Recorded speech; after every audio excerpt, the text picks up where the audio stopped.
गायत्री मंत्र के विषय में आज मैं यही बात करूंगी कि बहुत से लोग जो कहते हैं कि गायत्री साधना नहीं करनी चाहिए, गायत्री साधना निष्फल होती है, ये मंत्र किलित कर दिया है। तो ये सब कुछ किस तरह से गलत धारणा है और क्यों लोगों में ये भ्रम फैलाया जा रहा है, तो आज इसी विषय पर हम चर्चा करेंगे। और स्त्रियों को तो बिल्कुल वर्जित बताते हैं गायत्री मंत्र का जाप, तो इस विषय पर आज चर्चा करते हैं। पहले पूर्व काल की बात करते हैं कि पूर्व काल में कैसे हमारे ऋषियों ने, महर्षियों ने, हमारे पूर्वजों ने गायत्री मंत्र की साधना की।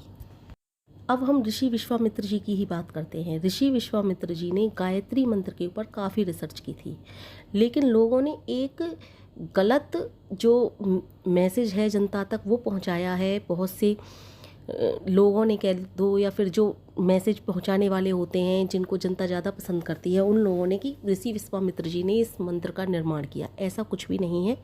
सिर्फ बात इतनी है कि ऋषि विश्वामित्र जी ने इस मंत्र के ऊपर काफ़ी रिसर्च की थी, और जो रिसर्च की थी वो सब कुछ सत्य साबित हुआ। इसलिए जब उन्होंने इतनी रिसर्च की तो इसलिए इस मंत्र का उन्हें ऋषि बना दिया गया। ऋषि शब्द रिसर्च से ही आता है। फिर एक बात का और भ्रम फैलाया जा रहा है, और फैलाया जा चुका था, और अभी भी शायद फैला रहे हैं लोग, क्योंकि मैंने अभी भी कई लोगों के मुंह से सुना है कि इस मंत्र को ऋषि विश्वामित्र जी ने क्लित कर दिया, कि लोग इसका दुरुपयोग कर रहे हैं मंत्र का। तो ये गलत धारणा है। यदि ऋषि विश्वामित्र जी ने इस मंत्र को श्रापित कर दिया होता या क्लित कर दिया होता, तो आज के युग की बात करते हैं हम। आज के युग में श्री राम शर्मा आचार्य जी, शांति कुंज के संस्थापक, यदि श्रापित होता या किलित होता ये मंत्र, तो क्या उनको इतनी बड़ी उपलब्धि हासिल होती? कभी भी हासिल नहीं होती। अगर गायत्री मंत्र निष्फल होता तो यहीं से लगा लीजिए आप, क्या श्री राम शर्मा आचार्य जी को इतना बड़ा फल कभी मिलता? और ये तो बहुत बड़े संत हैं, इनकी तो बात ही छोड़ दो। मैं छोटे छोटे से जो गायत्री मंत्र के उपासक हैं ना, उनके विषय में भी कहती हूँ, किसी भी चीज़ की, सुख की, सुविधा की, किसी भी चीज़ की माँ गायत्री कमी ही नहीं होने देती। तो कैसे कह सकते हैं कि गायत्री मंत्र को ऋषि विश्वामित्र जी ने क्लित कर दिया, श्रापित कर दिया? कहते हैं बहुत से लोगों ने, राक्षसों ने इस मंत्र को जपा और इस तरह की उपलब्धियाँ हासिल करनी शुरू कर दी कि लोगों को, आम जनता को, आम लोगों को, इस संसार को नुकसान पहुंचाने लगे। इसलिए विश्वामित्र जी ने इस मंत्र को किलित कर दिया था। बनाया तो ये मंत्र लोगों के भले के लिए था, लेकिन लोग इसका दुरुपयोग करने लगे। तो ये सब गलत है। यदि कोई, मैं गारंटी देती हूँ इस बात की, यदि कोई राक्षस व्यक्ति भी, राक्षस किसको कहते हैं? जो गलत काम करे वो राक्षस है, जो अच्छे काम करे वो देवतुल्य है। तो राक्षस व्यक्ति यानी कि बुरे कर्म करने वाला व्यक्ति भी, पहली बात तो बुरे कर्म करने वाले व्यक्ति के दिल और दिमाग में ये बात आएगी ही नहीं कि मैं गायत्री मंत्र की जाप करूं, क्योंकि माँ गायत्री उसके निकट पहुंचेंगी ही नहीं। लेकिन यदि उसके कुछ पुण्य प्रभाव इस तरह के हैं कि गायत्री माता उस पर कृपालु हो रही हैं और उसके दिल और दिमाग में ये आता है कि मैं गायत्री मंत्र के जाप करूं, तो उसके जो दिल और दिमाग के अंदर जो गंदगी भरी हुई है, जो उसके जहन में जहाँ जहाँ अवगुण भरे हुए हैं, सब कुछ अवगुण नष्ट करने वाली है माँ गायत्री। सब कुछ अवगुण नष्ट कर देता है गायत्री मंत्र।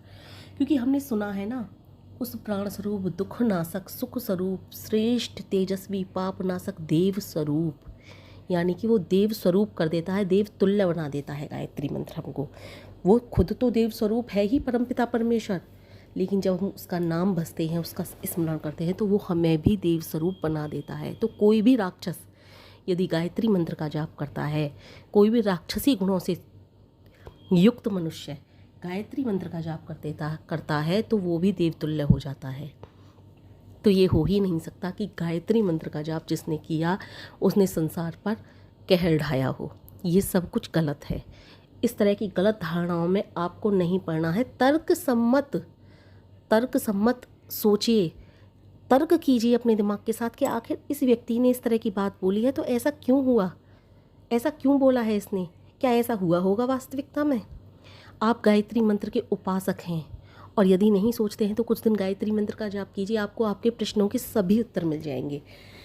जब हमको किसी भी प्रश्न के उत्तर नहीं मिलते हैं ना, तो हम माँ गायत्री के समक्ष बैठ जाते हैं, गायत्री मंत्र का जाप करने लगते हैं और हमको सारे प्रश्नों के उत्तर मिलने लगते हैं। अगर आपको इसी तरह का कोई प्रश्न तंग कर रहा है, परेशान कर रहा है, और आपको आपके जो आपका मन चाहता है या फिर आपको समझ नहीं आ रही, आप विश्वास नहीं कर पा रहे हो किसी पर, कोई आपको प्रश्न, जैसे आप किसी ने किसी से प्रश्न का उत्तर पूछा कि इस तरह से कैसे हुआ, आपको हृदय की जिज्ञासा शांत नहीं हुई और उसने उसके प्रश्न के द्वारा, तो आप सिर्फ एक काम कीजिए, आप गायत्री मंत्र का जाप करने बैठ जाइए, आपको आपके सारे प्रश्नों के उत्तर मिल जाएंगे। तो इसी तरह से आपको गायत्री मंत्र के विषय में कोई भी शंका हो रही है और समाधान नहीं मिल रहा है, सिर्फ एक ही कार्य करना है कि गायत्री मंत्र के जाप करने आपको बैठ जाना है।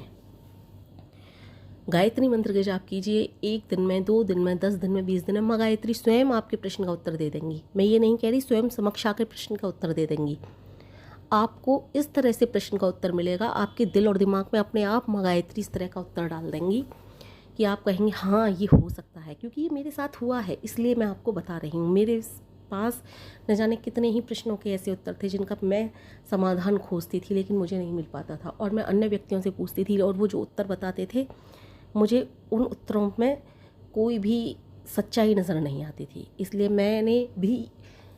मुझे अपने आप स्वयं ही प्रश्नों के उत्तर मिलने शुरू हो गए, क्योंकि मैं गायत्री मंत्र के जाप करने बैठती थी, उस दौरान मेरे दिमाग में पता नहीं कहाँ से इस तरह के उत्तर आ जाते थे कि अच्छा ऐसा हुआ। तो इसीलिए मैं कह रही हूँ, आप किसी के भ्रमजाल में ना फंसें, गायत्री मंत्र का जाप कीजिए। आपको इस संसार में ऐसी कोई वस्तु नहीं, ऐसी कोई चीज़ ही नहीं, ऐसा कोई सुख ही नहीं, ऐसा कोई वैभव ही नहीं जो गायत्री मंत्र के जाप द्वारा न मिल सके। ये तो मैंने सिर्फ श्री राम शर्मा आचार्य जो थे उनकी बात कही, और भी इसी युग में ऐसे ऐसे महापुरुष हुए हैं जिन्होंने गायत्री मंत्र का जाप किया और जो इतने महान हुए कि उनको इतना फल दिया गायत्री मंत्र ने कि उनका नाम जब तक ये शायद पृथ्वी रहेगी तब तक युगों युगों तक स्वर्णिम अक्षर में लिखा जाएगा। महात्मा आनंद स्वामी सरस्वती, जिनकी मैं अक्सर चर्चा किया करती हूँ, मदन मोहन मालवीय जी और विवेकानंद जी और महर्षि दयानंद सरस्वती जी, मुझे गिनतियाँ भी याद नहीं कितने लोग ऐसे हैं जिन्होंने गायत्री मंत्र का जाप किया। महात्मा गांधी जी भी स्वयं गायत्री मंत्र की प्रशंसा किया करते थे। अब वो करते थे गायत्री मंत्र का जाप, नहीं करते थे ये मुझे नहीं मालूम, लेकिन उन्होंने प्रशंसा गायत्री मंत्र की थी। तो मेरा बस कहने का मतलब ये है, कहने का तात्पर्य ये है कि ये जब इतने लोगों ने गायत्री मंत्र का जाप किया है और इन्होंने इतनी बड़ी बड़ी उपलब्धियां हासिल की और इनका नाम आज भी इस तरह का महापुरुषों में लिया जाता है, तो हम क्यों ना करें गायत्री मंत्र का जाप। कैसे कह सकते हैं गायत्री मंत्र किलित है या फिर गायत्री मंत्र को श्रापित किया जा चुका है। आप बिल्कुल बेधड़क होकर गायत्री मंत्र का जाप, बस किसी का अहित मत सोचो, किसी के बुरे की कामना मत करो कि उसका बुरा हो जाए, सदैव सर्वे भवन्तु सुखना की कामना के साथ गायत्री मंत्र का जाप कीजिए, सबका भला ही भला होगा।